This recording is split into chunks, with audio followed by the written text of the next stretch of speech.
नमस्कार। संतोष की रिपोर्ट में आप सबों का स्वागत है। और आज हम संतोष की रिपोर्ट में चर्चा करने जा रहे हैं कि अशोक चौधरी जदयू के प्रति जिम्मेवार हैं, नीतीश के प्रति जिम्मेवार हैं, या फिर स्वयं अपनी राजनीति के प्रति जिम्मेवार हैं। क्योंकि पिछले कई महीनों से जो उनकी राजनीति चल रही है वो राजनीति जदयू की तो राजनीति नहीं है और ना ही नीतीश की राजनीति है। क्योंकि जदयू और नीतीश की राजनीति होती तो पहली बार जिस तरीके का कह सकते हैं कि गुटबाजी जदयू में चल रहा है, आज तक कभी ऐसी गुटबाजी नहीं हुई है। ये अलग बात है कि नीतीश कुमार के मानसिक तौर पर बीमार होने की वजह से अशोक चौधरी आज लाभ उठाने की स्थिति में है। लेकिन अशोक चौधरी जिस तरीके से जदयू के अंदर कह सकते हैं कि पार्टी और संगठन को बांटने की कोशिश में लगे हुए हैं, वो कहीं न कहीं दिखा रहा है कि वो न नीतीश के प्रति जिम्मेवार है न जदयू के प्रति जिम्मेवार है। ललन सिंह से उलझना, बरबीघा के विधायक को लेकर याद ही होगा कि क्या हुआ था, से क्या घटनाएं घटी थी। फिर जगदीश शर्मा से उलझना, फिर जाके मटिहानी में राजनीति चिराग के सहारे करना, बहुत सारे चीज़ें इन दिनों डेवलपमेंट हो रही है। इन तमाम डेवलपमेंट के बीच कल एक अखबार में फुल पेज विज्ञापन छपा था, जिस विज्ञापन को लेकर तेजस्वी ने सवाल खड़े किए कि इसका निवेदक कौन है, कौन पैसा इसका दिया है, तरह तरह के सवाल वो किए। लेकिन मेरा वो सवाल नहीं है। उस विज्ञापन को आप गौर से देखिए। उस विज्ञापन में तस्वीर नीतीश की है, एक अभियंता मुख्यमंत्री की, और निवेदक के जगह पर अशोक चौधरी का फोटो है, और उसके बाएं में 4 मंत्री की तस्वीर है, जिन चारों मंत्री का अभियंता से कोई दूर दूर तक वास्ता नहीं है। चाहे वो जयंत हो, चाहे वो जमा खान हो, सुजीत हो, साइंस एंड टेक्नोलॉजी का सुजीत है, लेकिन इंजीनियरों का कॉलेज वो चलाते हैं, इंजीनियर नहीं है वो। इंजीनियरिंग उनके पास डिपार्टमेंट नहीं है कि जिसमें ये हो। और दूसरा मदन सैनी। और अगर कोर इंजीनियरिंग की बात करें तो जल संसाधन है, विजय चौधरी हैं, विजेंद्र यादव हैं, उन लोगों की तस्वीर नहीं है। और अगर पार्टी की लाइन हो तो जो प्रभारी कार्यकारी राष्ट्रीय अध्यक्ष है, वो प्रदेश अध्यक्ष, वो मतलब किसी की तस्वीर नहीं है। और ये चारों मंत्री के बारे में हम अक्सर अशोक चौधरी ये इमेज बनाने की कोशिश करते हैं कि हम ये सभी लोग एक साथ हैं और हम सब मतलब संकेत देने की कोशिश करते हैं, जो संकेत कहीं न कहीं दिखाता है कि जदयू में कुछ न कुछ अंदर खाने में कुछ न कुछ चल रहा है, जिसको अशोक चौधरी समय समय पर हवा देते रहते हैं।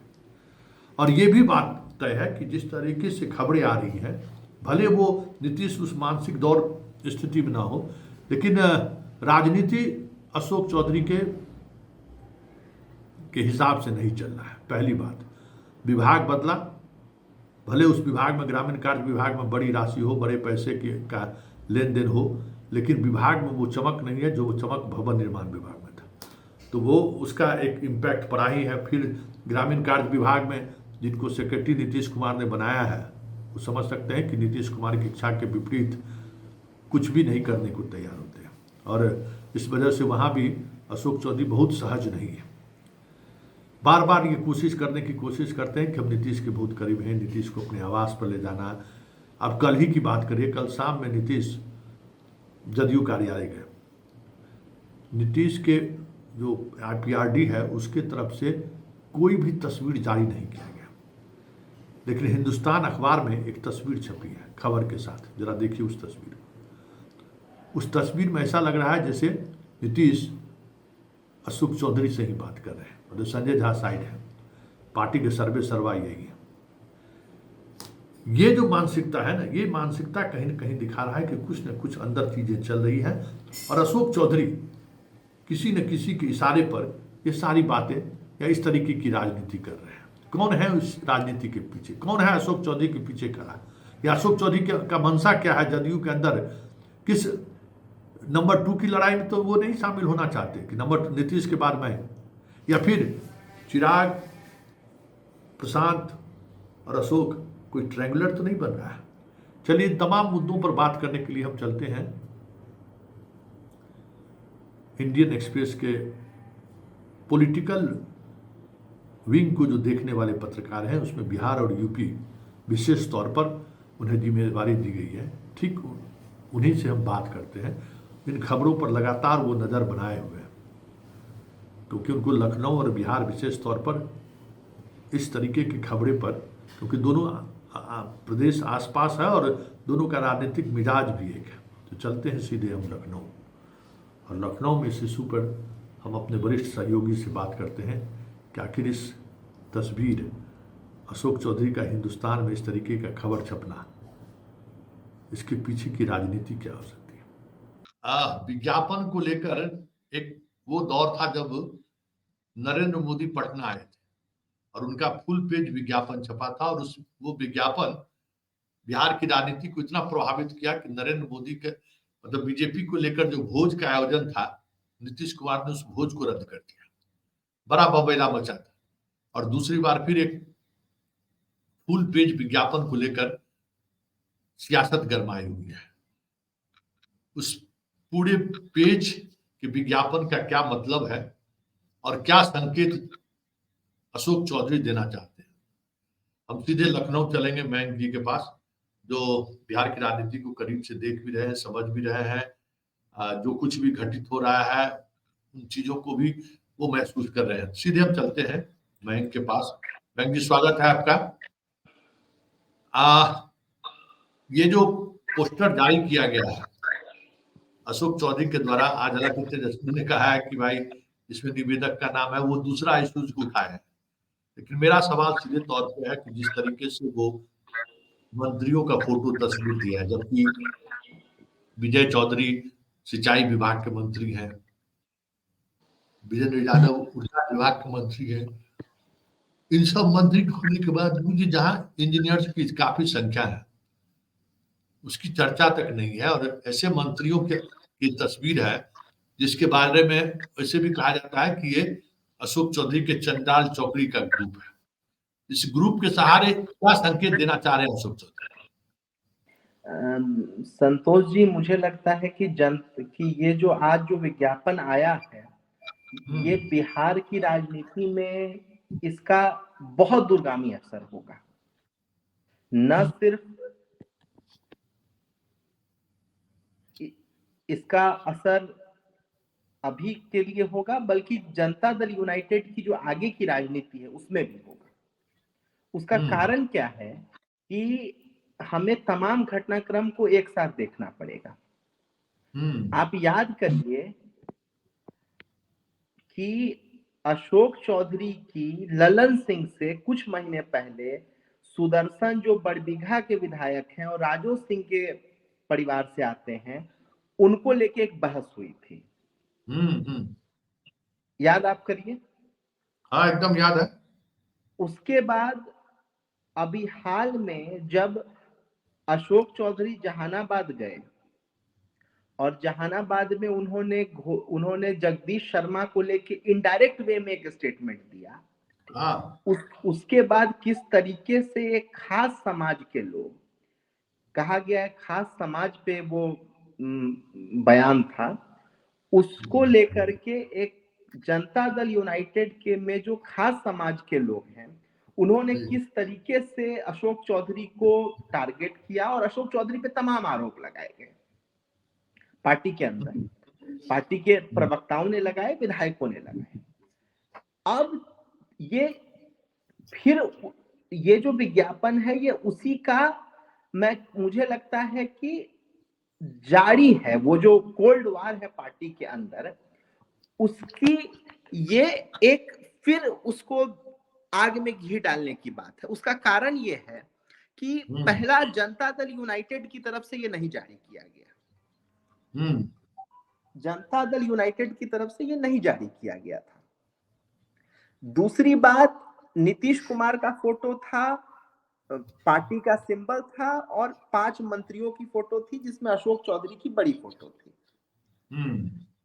तो ये दर्शा रहा है कि जनता दल यूनाइटेड में अशोक चौधरी ने खेमेबाजी को सामने से दिखाया है कि मेरा ये खेमा है, मेरे इस खेमे में जयंत कुशवाहा है, सुमित सिंह है, जमा खान है और सहनी साहब है। ये उन्होंने स्पष्ट तौर पे दिखाया है। और नीतीश जी की उन्होंने बड़ाई की है अभियंता दिवस को लेकर के। तो ये एक खेमेबाजी जो जदयू के अंदर है, इनडायरेक्ट वे में जो ललन सिंह का के खेमे से लड़ाई रही है इस खेमे की, वो सामने से वो दिखा है कि हाँ ये देखिए मसला है। मैं जी, मुकेश ये मदन सहनी कभी उसके खेमे में नहीं रहा। सर हाँ, सर मदन सहनी का तस्वीर लगाकर कहीं कहीं संजय झा पर वो अटैक किया है। दरभंगा का जो है, दरभंगा मधुबनी का, वो जी संजय झा को भी टारगेट किया है। ये मदन सहनी का तस्वीर लगा। संतोष सर, मुझे ये लगता है कि अगर जब संजय झा राष्ट्रीय कार्यकारी अध्यक्ष बन के आए थे पटना, तो उनके स्वागत में अगर कोई आदमी सबसे आगे था तो वो अशोक चौधरी थे। आपको याद होगा, उन्होंने शंख वगैरह बजाया था। और उस वक्त पार्टी का कोई बड़ा नेता, अगर मेरी याददाश्त सही है, तो कोई बड़ा नेता पार्टी का उसमें नहीं था, उस स्वागत समारोह में। उस स्तर का नेता, कोई बड़ा मंत्री या कोई बड़ा सांसद नहीं था। कहा गया कि रुपौली का चुनाव है इसलिए लोग व्यस्त हैं, लेकिन ये है। तो मुझे ये लग रहा है कि जरूर संजय झा जैसे लोग इस खेमेबाजी में नहीं हो, लेकिन कहीं ना कहीं ये एक हिंट दिया गया है। और जनता दल यूनाइटेड में जो खेमेबाजी है, वो खेमेबाजी देखिए पार्टी के लिए नुकसानदेह दिख रही है। क्योंकि एक तो आपके पास बड़ा मास बेस नहीं है एज ए पॉलिटिकल पार्टी। कोई आप राष्ट्रीय जनता दल या भाजपा की तरफ बड़े मास बेस की पार्टी नहीं है। 28% 30% वोट लेके आप बैठे नहीं है। आपके पास एक सीमित वोट बेस है, और उसमें भी अगर आप खेमेबाजी इस तरीके से ओपनली कर रहे हैं, देखिए पार्टी में बहुत चीजें चलती हैं, वो आप और हम समझते हैं कि पीठ पीछे चीजें होती हैं, लेकिन इस तरीके से ओपनली खेमेबाजी होना, और ये दूसरा मौका है 1 महीने के अंदर। भूमिहार शब्द पे जो जगदीश शर्मा को लेके जो जहानाबाद में जो अशोक चौधरी को लेके जो हुआ, वो ओपन था। विधायक प्रवक्ता जो थे वो खुल के आ रहे थे सामने। तो और उसकी फिर पार्ट 2 आज हो गया। तो मुझे ये लगता है कि जनता दल यूनाइटेड में अब चीजें स्थिर नहीं है। अब वो सेंट्रल लीडरशिप, एक आदमी हाईकमान, नीतीश जी वाली बात अब नहीं है। अब चीजें धीरे धीरे लोग एसर्ट कर रहे हैं। ये बड़ा क्लियर। एक मैं देखिए, ये तो सीधे सीधे देखिए नीतीश को सवाल है कि ललन सिंह आज क्या है। ललन सिंह की कोई राजनीतिक हैसियत, आप मंत्री बन गए, बात खत्म है। वो दिल्ली के राजनीति में है। ललन सिंह इतनी स्थिति में नहीं है कि अशोक चौधरी का मंत्रिमंडल से हटवा दे या टिकट कटवा दे। भाई वहां तो सिर्फ एक वन मैन पार्टी और वन मैन लीडरशिप है जी, और वो है नीतीश कुमार। आरसीपी देखिए ना, जॉर्ज थोड़ा नजर टेढ़ी किए गए, दिग्विजय सिंह गए, प्रभुनाथ सिंह गए, नरेंद्र सिंह गए, शरद यादव गए, आरसीपी गए। तो जो भी इस तरीके की बातें दिमाग में कहीं किसी ने भी लाया, वो गए और नीतीश अपनी जगह पर स्थापित है उसी तरीके से। तो अशोक चौधरी आखिर ऐसा तो नहीं कि वो जदयू से बाहर निकलने का रास्ता ढूंढ रहे हैं। कुछ न कुछ ऐसा विवाद, अगर आप देखिए हाल के दिनों में, तो वो लगातार विवाद में रहे, और उस विवाद की वजह अगर या तो ये सोचते होंगे कि नेक्स्ट नीतीश के बाद मुझे लोग स्वीकार कर ले, क्योंकि पार्टी के अंदर कोई भी जो भी इस विचारधारा के लोग हैं उसमें तो अशोक चौधरी कहीं फिट नहीं देखते हैं। वो तो नीतीश कुमार की वजह से पार्टी में आए, भले अपना नीतीश कुमार की राजनीति का ही ये परिणति है, लेकिन आज के तारीख में जिस तरीके से अशोक चौधरी कर रहे हैं, नुकसान तो जदयू का ही हो रहा है। बिल्कुल। तो आप पार्टी से ये स्थिति उत्पन्न करना चाहते हैं विधानसभा चुनाव से पहले, उन्हें लोग बाहर का रास्ता दिखा। नहीं सर, एक और चीज आप देखिए ना, कि जिन लोगों से अशोक चौधरी की लड़ाई है, ललन सिंह हो, नीरज कुमार हो, ठीक है, इस तरह के लोग हों, ये तो नीतीश कुमार और जनता दल यूनाइटेड के प्रति वफादार लोग हैं। अगर आप ललन सिंह के कुछ समय को छोड़ दीजिए, 2010 से 13 के समय को, तो ललन सिंह तो शुरू से नीतीश कुमार के प्रति वफादार रहे हैं, आज से नहीं, 80 के दशक से रहे हैं। नीरज कुमार के साथ भी यही बात है, ये लोग तो वफादार लोग हैं। अशोक चौधरी के साथ जो लोग हैं, चाहे वो सुमित सिंह हो, चाहे जमा खान हो, ठीक है, ये लोग तो, इन लोगों की वफादारी तो कुछ रही नहीं है। जमा खान तो बीएसपी से जीत के आए, सुमित सिंह इंडिपेंडेंट जीत के आए, मंत्री बना दिए गए। अपने विधानसभा के बाहर कोई इन लोगों का कोई खास बेस भी नहीं है, कोई कितना भी कह ले।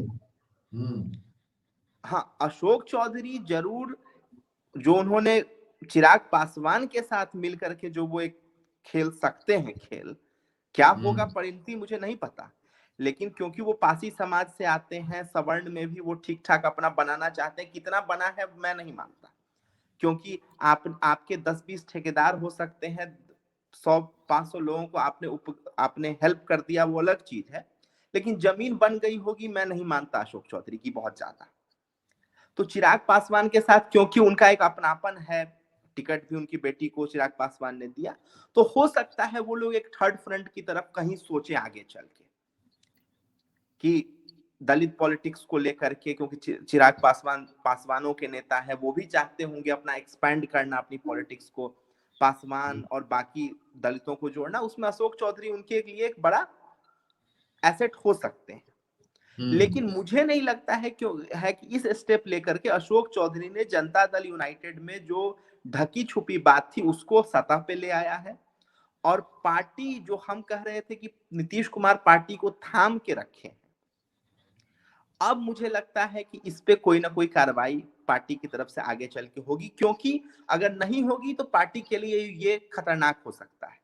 क्योंकि अब आप बताइए ना कि 4 मंत्रियों के साथ आपका फोटो है, अगर जनता दल यूनाइटेड की तरफ से था तब तो सारे जनता दल यूनाइटेड के मंत्रियों का फोटो होना चाहिए था।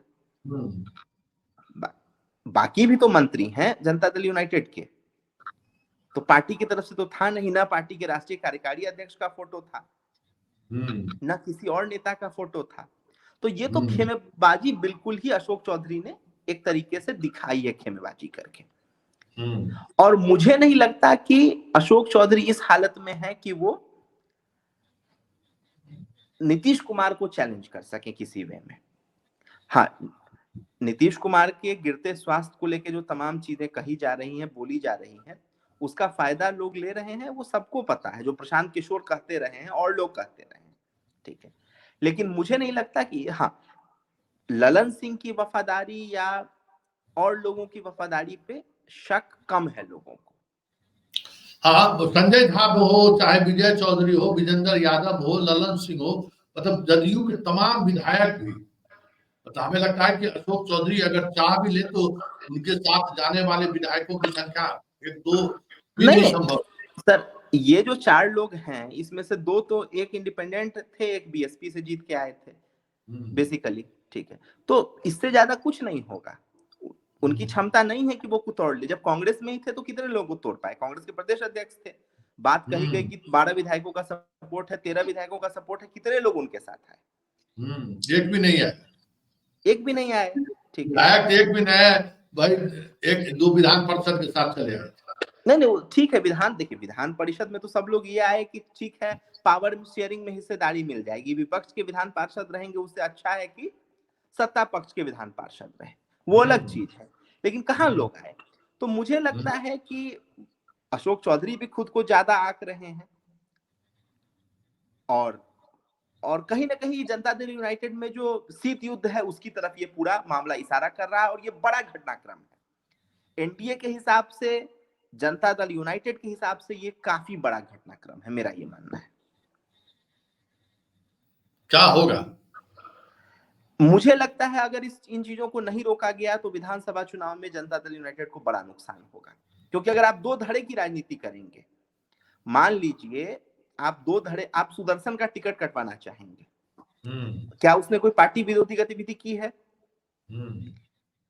एक व्यक्ति से लड़ाई होना, अशोक चौधरी से लड़ाई होना अलग बात है, ठीक है।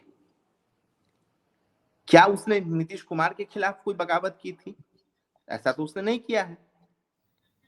तो अगर उसका टिकट काटने का प्रयास किया गया तो उसका इंपैक्ट होगा पूरे बिहार में, एक समाज में तो होगा, उसके समाज में होगा, मेरा कहने का मतलब है। ठीक है, तो जनता दल यूनाइटेड में अगर इस चीज को नहीं रोका गया तो सुसाइडल है ये एक चीज, एक बात और हो सकता है कि अशोक चौधरी ऐसा तो नहीं, बेटी की शादी आप भूमिहार में किए हैं तो भूमिहार लीडरशिप को भी देखिए, सीधे सीधे तौर पर ललन सिंह को चुनौती देना मतलब भूमिहार लीडरशिप को चुनौती देना है, जैसे जगदीश शर्मा को चुनौती देना भूमिहार लीडरशिप को चुनौती देना।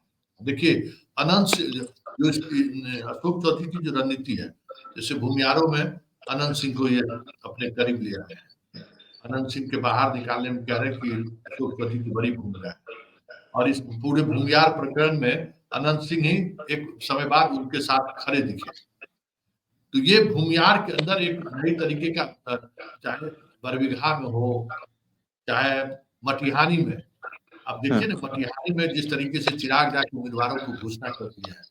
राजकुमार सिंह कभी अशोक चौधरी के साथ हुआ करते थे, लेकिन अभी अशोक चौधरी से उसने दूरी बना ली है। वहां नहीं चिराग सर, एक मिनट, हाँ सर मेरा ये मानना है कि ये कोशिश तो की जा रही है, लेकिन देखिए एक चीज है कि वो कुछ सीटों की बात हो सकती है, बरबीघा एक विधानसभा सीट है। मेरा कहना है कि कोई मास लीडर तो नहीं है जदयू में, नीतीश कुमार को छोड़ दीजिए तो कोई मास लीडर नहीं है। अशोक चौधरी अगर इतने बड़े नेता थे तो 2010 में विधानसभा चुनाव क्यों हार गए? इसी इलाके से हारे ना, तो कोई मास लीडर नहीं है। जबकि साथ थे, सारा गठबंधन था। मेरा कहना है कि कोई मास लीडर नहीं है उस पार्टी के, एक मास लीडर है नीतीश कुमार। तो कोई कितनी भी कोशिश कर ले, अब जहां तक आपने भूमिहारों की बात की, तो क्या आपको, मैं ये नहीं मानने को तैयार हूं कि बरबीघा में सुदर्शन की पहचान राजो सिंह से है, कि राजो सिंह के परिवार को आप बरबीघा में डैमेज करिएगा तो भूमिहार समाज में इसको लेके उबाल नहीं होगा। मैं इस बात को मानने को तैयार नहीं हूं, बड़ा उबाल होगा। उसी तरीके से जहानाबाद घोसी के इलाके में अगर आप जगदीश शर्मा को हिट करिएगा तो उबाल होगा। ठीक है, तो और शादी कर लेने से आप किसी जाति के ठेकेदार हो जाएंगे ऐसी बात नहीं है, और ना उस जाति का इतना बड़ा बिहार में बेस है कि कोई एक जाति बिहार को डिक्टेट करे, ये भी बात बड़ा क्लियर है। यादव नहीं कर पा रहे हैं, जबकि 14-14.5% आबादी है, कहां डिक्टेट कर पा रहे? लालू यादव 20 साल से तो सत्ता से बाहर है। तो ये जो अशोक चौधरी की जो कोशिश है, मुझे लगता है कि वो पार्टी में अपना वजन बढ़ाना चाह रहे हैं और वो आंख दिखाना चाह रहे हैं ललन सिंह एंड कंपनी को, बड़ा क्लियर है। क्योंकि भूमिहार वाले प्रकरण में उनको अच्छा खासा सुनाया था लोगों ने। आप देखिए ना स्टेटमेंट निकाल करके, नीरज कुमार वगैरह ने तो खुलेआम कहा था, बहुत कुछ कह दिया था अशोक चौधरी को, तो उसकी खींच भी है। यहाँ तक कह दिया कि आप कटिहार के प्रभारी थे, क्या कितना दिन जाके वहां आप कैंप किए थे? नहीं, जो आरोप पर लगता है। नीरज ने तो यहां तक कहा कि किसी की हैसियत नहीं है कि जा करके, जब किसी ने पूछा कि वो अपने दामाद को सेट करना चाहते हैं अशोक चौधरी, तो नीरज ने ये कहा कि किसी की हैसियत नहीं है कि वो जाके ये बात बोल सके कि परिवारवाद थोड़ी चलता है हमारी पार्टी में, कि मैं इस्तीफा देके चला जाऊंगा अगर ऐसा हो गया तो उसकी खींच है मुझे लगता है। लेकिन ये एक बड़ा घटनाक्रम है।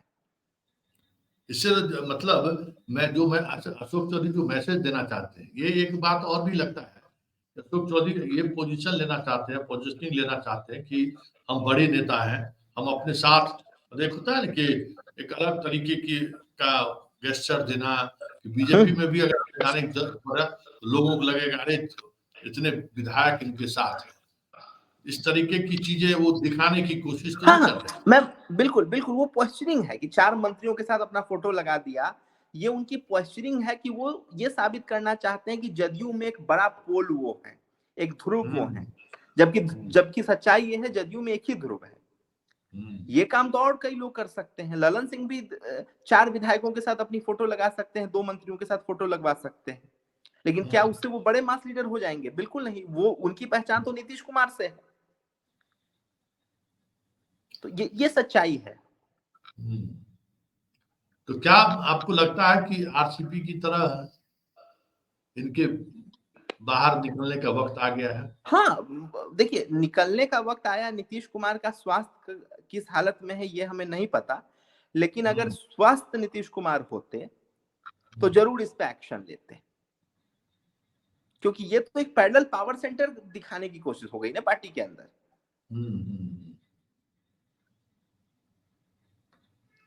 तो उस पे कहीं ये ना बात कहीं तो है। जदयू के जो रणनीतिकार हैं, जो लोग जदयू को मैनेज कर रहे हैं, चाहे वो विजय चौधरी हो नीतीश जी के साथ, या विजेंद्र यादव हो, या संजय झा हो, या ललन सिंह हो, वो लोग सोचेंगे इस बात पर। वो लोग बड़ा स्पष्ट सोचेंगे कि क्या करना है आगे। और नीतीश जी को भी ये चीजें कन्वे की जाएंगी कि इसका नुकसान क्या है। सबसे बड़ी बात समस्या यही है कि नीतीश जी उस मानसिक हालात में नहीं है, उसी का लाभ सब उठा रहा है।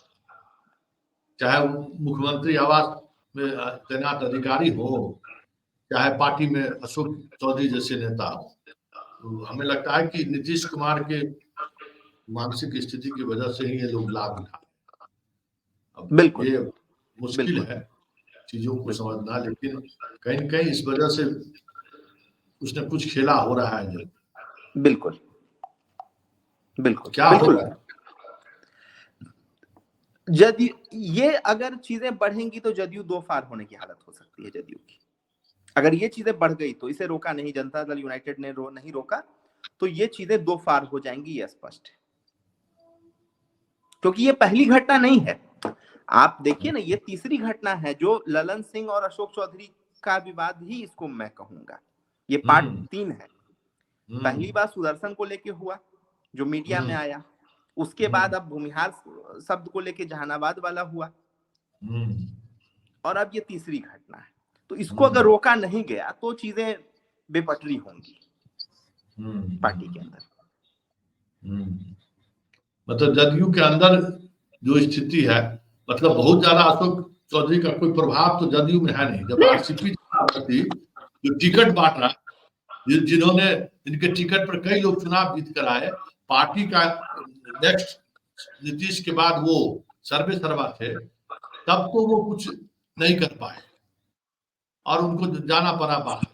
ये बात समझ अशोक चौधरी भी समझते होंगे कि हमारी स्थिति क्या होगी, लेकिन इस तरीके का दुस्साहस करके क्या, कहीं न कहीं आखिरी सवाल यही है कि हमें लगता है कि अशोक चौधरी मतलब अपना एक गैस्टर लेकर जो है, हम भी मजबूत आदमी है, पार्टी बदलने के लिए, या कुछ और तो नहीं चल रहा है उसके दिमाग? देखिए पार्टी बदल के क्या मिलेगा, भाजपा की तरफ जाएंगे क्या, भाजपा जदयू अलग होगी क्या, ऐसा तो अभी संभावना नहीं लगती है। क्या चिराग पासवान के साथ मिलके वो एक दलित फ्रंट खड़ा करेंगे और चाहेंगे कि कुछ अपर कास्ट का वोट मिल जाए, कि एक थर्ड फ्रंट क्रिएट हो जाए? ये सारी चीजें देखिए प्रशांत किशोर और देखिए चिराग जिस लाइन पर बिहार में जा रहे हैं ना, हमें लगता है कि 2020 की तरह चिराग जो है, प्रशांत किशोर, चिराग तो सर अशोक चौधरी भी शामिल हो जाए, मुझे ये बनने की संभावना दिख रही है। मुझे ये लगता है कि इस पे और गहन मंथन की जरूरत है, और ये जो आज का जो स्टेप है, ये मुझे लगता है स्टेपिंग स्टोन है, ये पहली चाल है उस बड़े खेल की। वो जो शतरंज जो खेला जा रहा है बिहार की राजनीति में, उसकी पहली और सीधी चाल चली गई है। इसको उस तरह से देखना होगा और बहुत नजदीकी से अब इन चीजों पे नजर रखनी पड़ेगी। मतलब ये माना जाए कि जदयू में जदयू में रहते हुए अशोक चौधरी जदयू कैसे समाप्त हो या जदयू कैसे कमजोर हो, इस पर काम करना शुरू कर दिया, ऐसा लग रहा है। बिल्कुल, ये तो बिल्कुल स्पष्ट है सर कि 4 मंत्रियों के साथ आप फोटो अपना जारी कर रहे हैं और 1 पेज का विज्ञापन दे रहे हैं, ठीक। बाकी मंत्री नहीं है, पार्टी के राष्ट्रीय कार्यकारी अध्यक्ष नहीं है, पार्टी की तरफ से ऑफिशियल कुछ नहीं है, ठीक है। तो ये क्या दिखाता है? ये तो वही दौर हुआ ना कि फोटो लेके, नेता का फोटो लेकर, अम्बेडकर साहब को फोटो लेके, अम्बेडकर की विचारधारा से आप सहमत रहिए या नहीं रहिए, लेकिन भाई अम्बेडकर एक चेहरा है तो उसकी तस्वीर लेके हम घूम रहे हैं। बिल्कुल एक चेहरा है तो उसकी तस्वीर लेके अशोक चौधरी घूमेंगे, ललन सिंह भी घूमेंगे, और एक दूसरे को पार्टी को नुकसान, अपने ही पार्टी का नुकसान पहुंचाते दिखेंगे। बिल्कुल एक अलग तरीके की राजनीति हो रही है बिहार में तब तो। बिल्कुल बिल्कुल बिल्कुल। चलिए, बहुत बहुत धन्यवाद। चलिए मैं बहुत बहुत धन्यवाद। ये हमारे साथ मैंग थे, जो बिहार की राजनीति पर इनकी पैनी नजर रहती है, बिहार की राजनीति को समझते भी है। ये पोस्टर बिहार में दूसरी बार आप कह सकते हैं कि पहली बार नरेंद्र मोदी को लेकर एक पोस्टर आया था जिसको लेकर बड़ा बबेला मचा, और आखिरकार अंत में भोज रद्द हुआ और फिर थोड़ी दिनों के बाद सरकार, दोनों गठबंधन अलग हो गया, और उसके बाद पोस्टर के सहारे, वो भी नरेंद्र मोदी का फोटो बिहार में छपाकर सीधे सीधे तौर पर एक नई तरीके की नैरेटिव सेट करने की कोशिश नीतीश कुमार के द्वारा किया गया था। क्या अशोक चौधरी भी उसी लाइन पर चले हैं? ये देखने वाली बात। वैसे इतना तय है कि हाल के दिनों में जो अशोक चौधरी का बयान आया है, जिस तरीके से वो चीजों को रख रहे हैं, ऐसे में नीतीश का नुकसान होगा, ये साफ दिख रहा है। चलिए, इस बहस को यहीं खत्म करते हैं, फिर किसी नए मुद्दों के साथ हमारी आपकी मुलाकात होगी। फिलहाल हमें इजाजत दीजिए। नमस्कार।